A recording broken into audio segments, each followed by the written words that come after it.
62 pa ang nabiktima ng paputok sa pagsalubong sa bagong taon.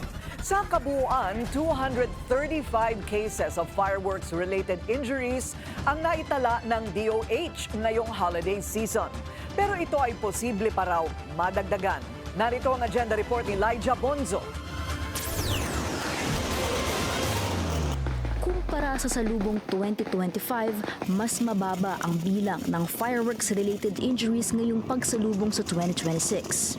Mula December 21, 2025 hanggang alas 4 ng umaga ng January 1, nakapagtala ang Health Department ng mahigit 200 kaso kung saan mahigit 60 ay nadagdag lang ngayong araw. Kalakhang porsyento ng mga biktima ng paputok ay mga 19 anyos pababa at pinakamarami raw ang nasaktan sa 5-star at Boga.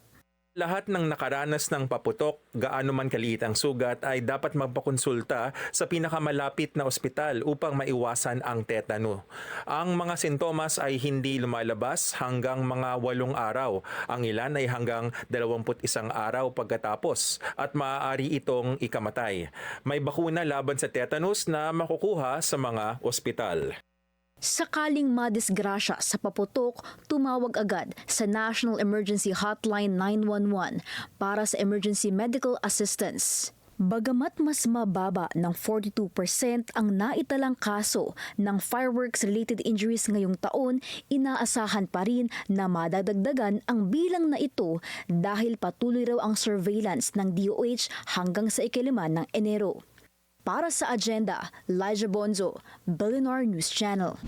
Manatiling nakatutok sa Billionario News Channel. Sumubaybay sa aming social media accounts at mag-subscribe sa aming YouTube channel para sa mga bago at eksklusibong balita.